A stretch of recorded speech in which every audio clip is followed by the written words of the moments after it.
Hi, I'm Terry from the Bend Health Guide, and today we are making an elderberry syrup recipe that we had in our fall Bend Health Guide. And this recipe is from Alyson Brown of Wild Folk, and you can find this recipe on our Bend Health Guide website and also at Wild Folk. And first we're going to start with the elderberries that we foraged locally in Bend, and we're just going to take all the stems off and just get the berries, and that's the first step.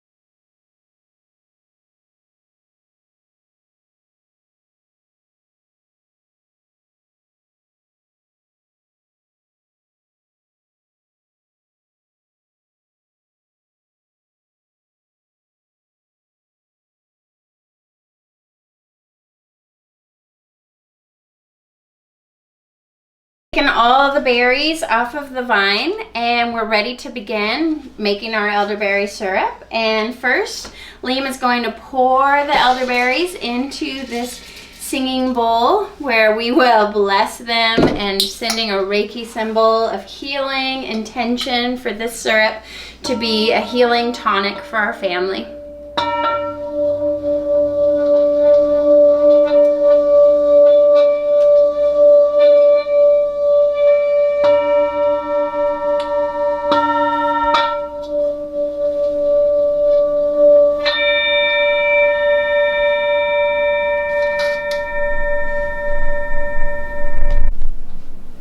So the elderberry syrup recipe that we're making will be using the Instapot just to make it easier, but you can also try this recipe on your stove, just using a pan and bringing the elderberries to boil. I find the Instant Pot is so much quicker and more effective and really brings the juice out of the elderberries even more potently.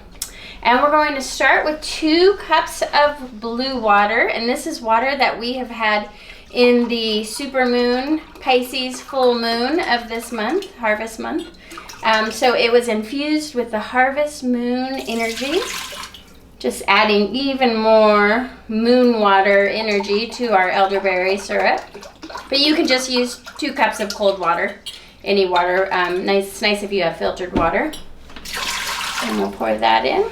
And the recipe calls for 1 cup dried elderberries, but if you're using fresh elderberries, which we just harvested these, you will want to double that. So we'll actually do 2 generous cups. Would you like to pour it? Sure.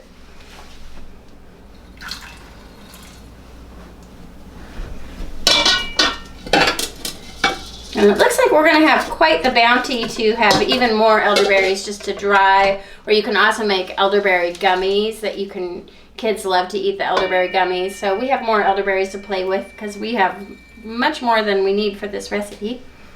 And looks like the next ingredient will be a cinnamon stick. Can you get the cinnamon stick? Wonderful. And just go ahead and pop that in. And then we need a table.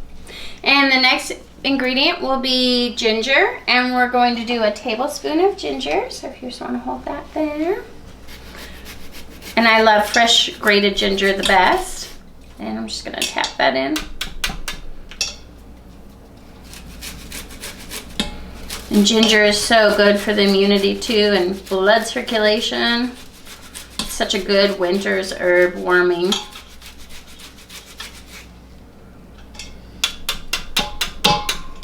Okay, and you can dump that in. And the next ingredient is a ½ teaspoon of cloves. Wait, isn't it supposed to be 1 teaspoon? ½ teaspoon. Oh, okay. That's right.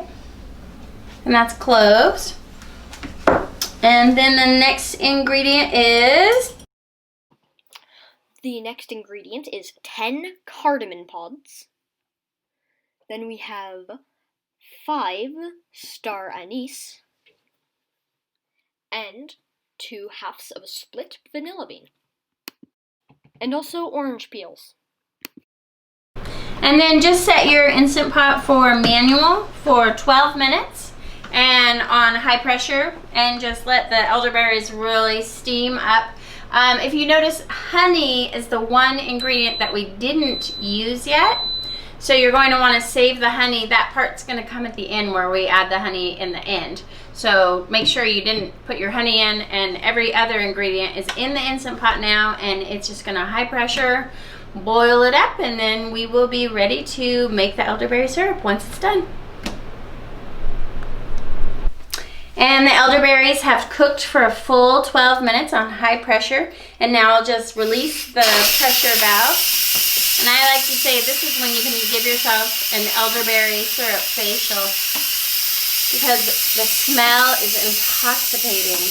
It smells like cinnamon and cloves and cardamon, and it just makes your whole house smell like a grandma has been cooking pies or something.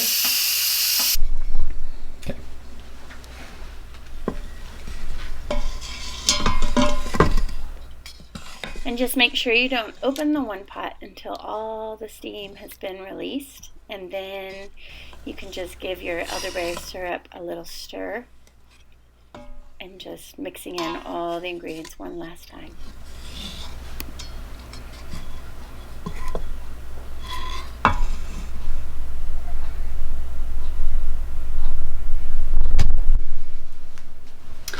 So now my elderberries have cooled, and I'm just going to strain them into this bowl.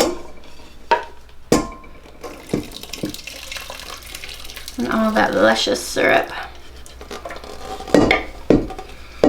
And you really want to get all the berries and all the ingredients into your strainer so that you can really mash those last bits.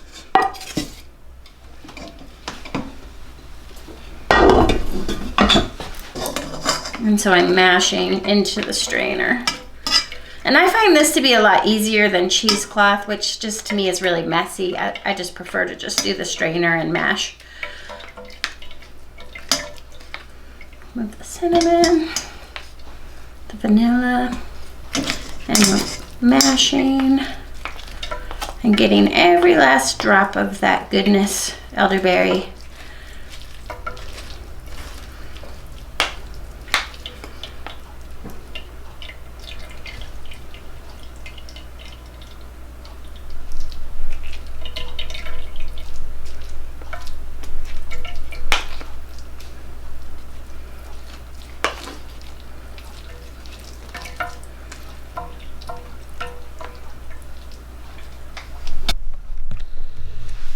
And now you have all this delicious elderberry syrup ready to pour.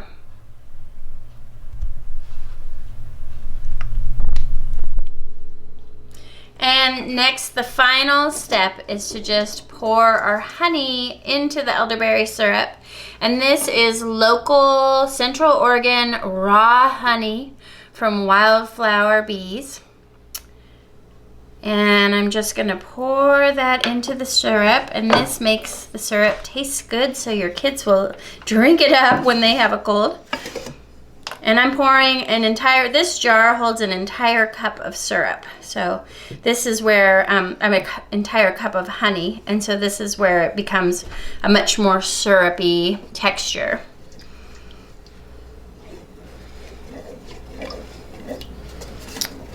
And I'm just stirring all that honey in.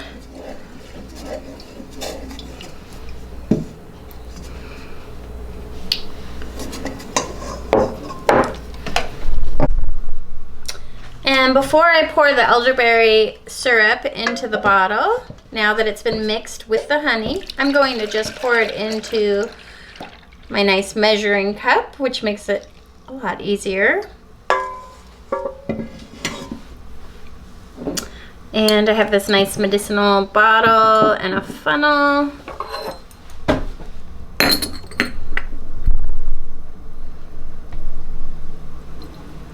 And I'm just pouring the elderberry syrup into a bottle.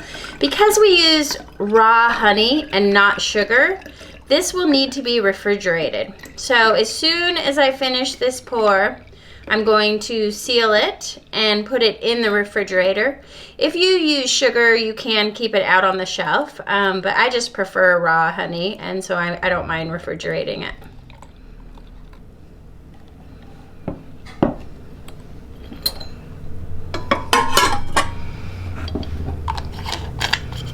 And it's sealed and ready to go.